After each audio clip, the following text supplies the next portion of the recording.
RealAgriculture.com presents Under the Microscope with BioVision Seed Labs.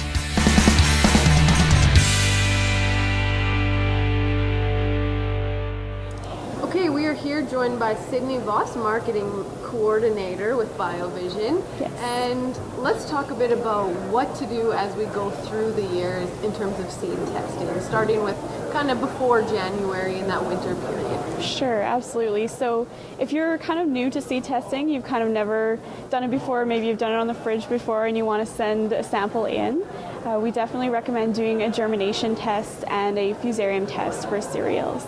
And if you have kind of already done some of that testing before and you're looking for upping kind of your risk management and you want to plan some of your maybe your seed treatments or into when you're going into cleaning, basically we have a couple other packages for harvest for cereals and pulses. So they're recommended packages because they make the most sense when you're making decisions kind of earlier in the year, kind of in the harvest period around cleaning time. So basically there's obviously your germination and fusarium testing for cereals to start off with, but you can also add a cool stress test to that.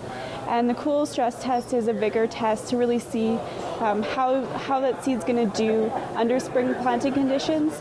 And if there's a large variance between the germination and the cool stress test, you're definitely going to want to look at maybe some disease testing and see if you're going to need to choose a different seed treatment. Maybe the seed lot isn't performing as well as you thought, so you have extra time if you do that in the winter to basically make that decision early on. Look for seed. If there's a shortage of seed, then you're kind of ahead of the game when it comes to that. Sure, and then as we get closer to planting, are there other considerations we need to think about? Sure, so as we get closer to seeding time, we have some recommended packages that also include kernel weight. So germination and a kernel weight is a good starting point. And if you want to go up a couple levels and do more disease testing, we also have packages that have a full fungal scan. So you can really target your seed treatment that you want to put on.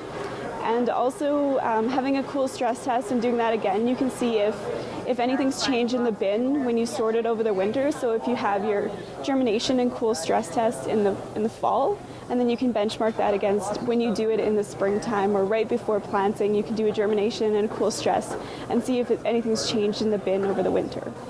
So as we get closer to harvest in the 2016 year, what should we be considering doing in terms of testing either seed or soil then? Sure. So basically, if you're considering doing a little bit more testing, in the 2016 year, you want to look at doing soil testing in the fall. So if you're looking at a couple pathogens, clubroot and Aphanomyces can be pathogens you can test for in the fall, just before things freeze up. So basically, sending in a couple cups of soil, you can test for the presence of clubroot and Aphanomyces as well. So that can be integrated into your crop plan for the next year. If you're a seed grower and you're looking at getting your germination testing or your fusarium gram testing done, you can also send in some testing if your crop is a midge-tolerant wheat crop.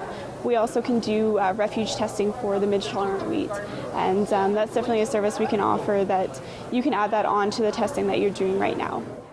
So if this is kind of our first time taking a sample, how do we go about getting a really representative sample, and why is that important?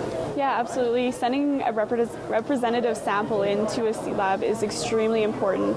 You're going to want to do, ideally, you're going to want to take, a cup or so from every load that you're putting in the bin at harvest. But if you didn't get a chance to do that, definitely trying to take a representative sample. If you're unloading it, taking a couple times when it's being unloaded, just taking it out of the front of the bin can kind of really compromise the sample because it might be exposed to a bit more of the weather elements rather than, if you have a representative sample that would give you a better idea on your germination and cool stress tests rather than just the front of the bin. So it's extremely important to send that in.